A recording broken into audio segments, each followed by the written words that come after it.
G for guarantee, but a guarantee, but sir खुद बोल रहे हैं उसका सरकार का घोटाला सर, देखिए sir, thank you, I would take that acronym, he's very good.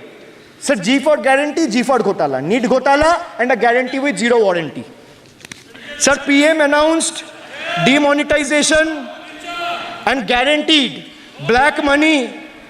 भैया कितना सेल्फ गोल दोगे? हरा दिया था तो एक कितना सेल्फ गोल दोगे? देते रहो। आपको ही डांट पड़ेगी। आपस में बात करते हैं। PM announced demonetization and guaranteed that black money would be wiped out. Sir, he failed. Sir, why I say guarantee with zero warranty? Why I say guarantee with zero warranty? Because PM announced demonetization. He said black money will be wiped out. Sir, this government failed. 99% of the black money came back into circulation and is in the system now.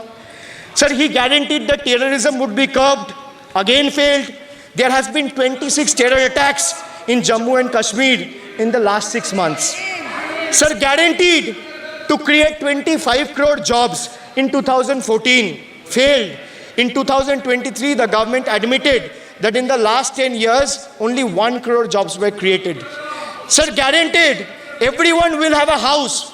The Prime Minister himself said that every Indian will have a roof over their head. Everyone will have a house by 2022. The Finance Minister proposed the construction of an additional 3 crore houses under PM Awas Yojana.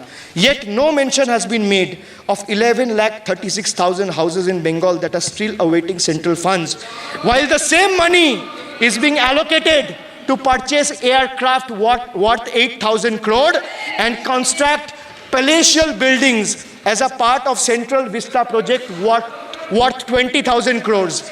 And the poor people of this country still endure homelessness and remain without a roof over their heads. Still remains without a roof over their head. Another failed promise.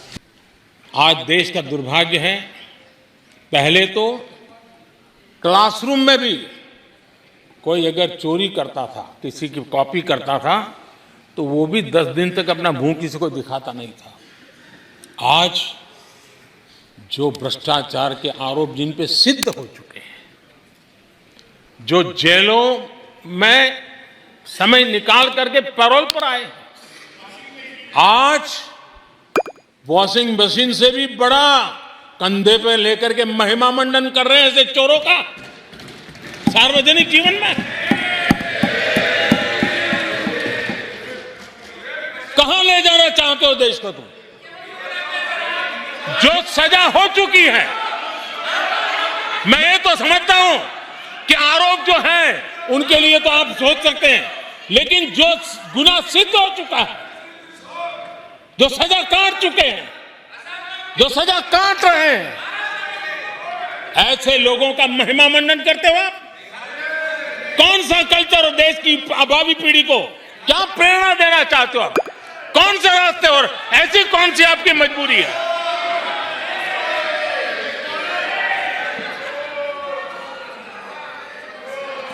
और ऐसे लोगों का महिमा मंडन किया जा रहा है, उनको महान बताया जा रहा है। जहां संविधान का राज है, जहां लोकतंत्र है, माननीय अध्यक्ष जी, ऐसी बातें लंबी नहीं चल सकती हैं। ये लोग लिख करके रखे हैं, ये जो महिमा मंडन का काम चल रहा है उनका, वो अपने ही खात्मे की चिट्ठी पे सिग्नेचर कर रहे हैं लोग।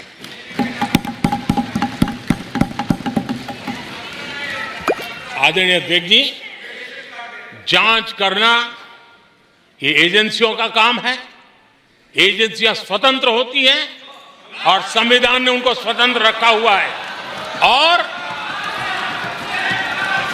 जज करने का काम न्यायाधीश का है। जज करने का काम न्यायाधीश का है और वो अपना काम कर रहे हैं। और अध्यक्ष जी, मैं इस पवित्र सदन में फिर से दोहराना चाहूंगा, जिसको जितना जुल्म मुझ पर करना है कर ले, मेरी भ्रष्टाचार के खिलाफ लड़ाई चलती रही। जिसने देश को लूटा है उनको लौटाना पड़ेगा। जिन्होंने देश को लूटा है उनको लौटाना पड़ेगा। ये मैं देश को इस सदन की पवित्र जगह से वादा करता हूं।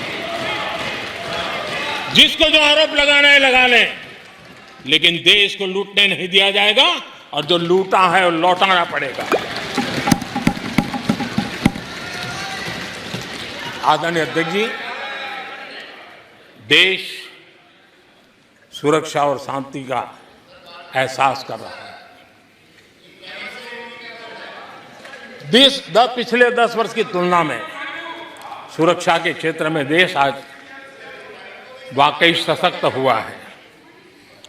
आतंकवाद, नक्सलवाद एक छोटे दायरे में अब सिमटा हुआ है।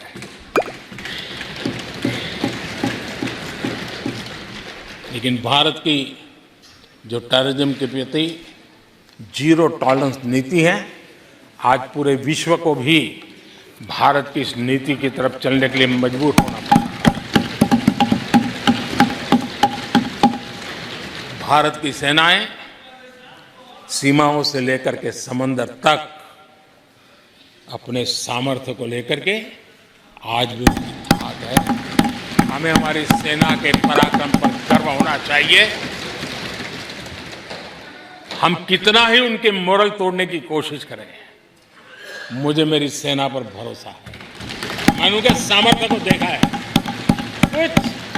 कुछ राजनेता सेना के लिए हल्के फुल्के शब्द बोल दें, इससे मेरे देश की सेना डिमोरलाइज होगी। ये सपनों में कोई रहते तो निकल जाए। देश के मूड को वो खत्म नहीं कर सकते। और किसी के एजेंट बन करके इस प्रकार की भाषा अगर कहीं से भी उठती है, देश कभी स्वीकार नहीं कर सकता है।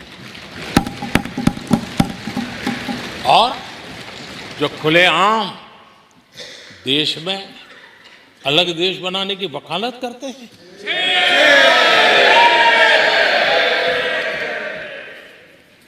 जोड़ने की बातें छोड़ो, तोड़ने की कोशिश करी जा रही। आपके अंदर क्या पड़ा हुआ है? क्या इतने टुकड़े करके अभी भी आपके मन को समाधान नहीं हुआ है? देश के इतने टुकड़े कर चुके हो आप, और टुकड़े करना चाहते हो? कब तक करते रहोगे? आदरणीय अध्यक्ष जी, इसी सदन में अगर कश्मीर की बात होती थी तो हमेशा चिंता का स्वर निकलता था, छिटाकशी होती थी, आरोप प्रत्यारोप होते थे। आज जम्मू कश्मीर में अभूतपूर्व विकास की चर्चा हो रही है और गर्व के साथ हो रही है। पर्यटन लगातार बढ़ रहा है। G20 समिट होती है वहां, पूरा विश्व आज उसकी सराहना करता है। आर्टिकल 370 को लेकर के कैसा हुआ बना के रखा था। कश्मीर के लोगों ने जिस प्रकार से उसको गले लगाया है, कश्मीरी जनता ने जिस प्रकार से गले लगाया है, और आखिर के ये समस्या किसकी देन थी? किसने देश के माथे पर मारा था? किसने भारत के संविधान के अंदर इस प्रकार की दरार करके रखी हुई थी? आदरणीय अध्यक्ष जी, अगर नेहरू जी का नाम लेते हैं तो उनको बुरा लगता है, लेकिन कश्मीर को जो समस्याएं झेलनी पड़ी उसके मूल में उनकी ये सोच थी और उसी का परिणाम है देश को भुगतना पड़ा। जम्मू कश्मीर के लोगों को, देश के लोगों को नेहरू जी की गलतियों का बहुत बड़ी कीमत चुकानी पड़ी है। आदरणीय अध्यक्ष जी, वो भले गलतियां करके गए, लेकिन हम मुसीबतें झेल करके भी गलतियों सुधारने के लिए हमारी कोशिश जारी रखें। हम रुकने वाले नहीं हैं। हम देश के लिए काम करने के लिए निकले हुए लोग हैं। हमारे लिए नेशन फर्स्ट है।